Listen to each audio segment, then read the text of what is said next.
Hi there, my name is Claire Maxwell at Embodied Learning Systems. I am an embodiment teacher. I teach the Alexander Technique, and I've created a number of different ways to explore how we can use that work to celebrate all the different kinds of bodies and minds and spirits, and help people develop the full capacity of embodiment that unique person is capable of. Now, this is the fourth in a series of videos about sitting meditation and how to keep your hip joints easy and open in sitting meditation. So what we're going to do is take the movement that we explored in the first three videos, and we're going to see if we can access it almost as just a thought or a micro movement in ourselves while we're in sitting meditation. So I'm sure that you have, if you sit at all, you know after a while you can get a little stiff. Circulation is an issue. And so the ability to move if you wanted to is what dictates the position that you sit in. Okay, so if, some people can sit like this for long periods of time. I'm not one of them. If I'm going to be sitting on my knees, I'm going to need to be higher up. And even though this is not my structure, this particular position is going to be a lot easier for people who have deep hip joints that face directly front. When we talk about celebrating the unique qualities of each body, no two hip joints are alike. Some are very shallow and open. Some are very deep and narrow, and they face all different directions. So if you are sitting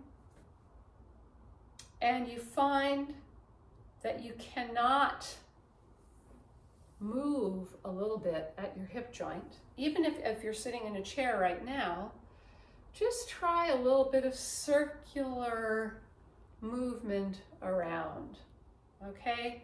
So what's important to know is that you probably start to feel your ischium or your sit bones at the bottom of your pelvis, and your hip joints are like an inch higher up. So the ischium need to be free to move. So if you're sitting here and this is a good position for you, great. You'll know it's a good position because when you think about, well, what if I crawled forwards? It's like the tiniest thought. It's amazing. What ends up happening to me is I get a little bit of energized leg, a little bit of engagement of the top of my foot, and my body weight starts to come up and out of my hips. My belly opens a little, my chest comes forward, my throat opens, my face weight of my head comes a little forwards, just from the thought of it. And then I can release back and I can feel, oh, my ischium drop down, my pubic bone slides forward, and my hip joints kind of open to the back, right? So that's just, if I think about crawling backwards, I can bring that, a little bit more of that about, and then I can come back to neutral. So when you're sitting, you can just have these gentle thoughts, like every couple of minutes. Oh, what if I just crawled forwards a little bit? And then you can let your weight come back. What if I crawled backwards a little bit? Whew. and it won't bother anyone because it's very quiet. Now, if you're here and you find that you think that thought and nothing happens, you're probably not up high enough. And you might want to add a cushion like this, a little higher up. This position is also great if you suffer from sciatica because the area that the sciatic nerve passes through isn't getting as much contact with your cushion.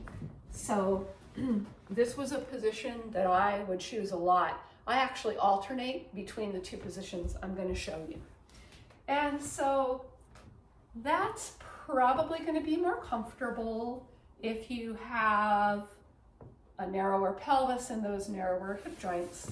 But if you're like me and you've got juicy ligaments and you've got a nice wide cup-like hip joint that makes room for your femur bone to move around a lot, you might be more comfortable like this.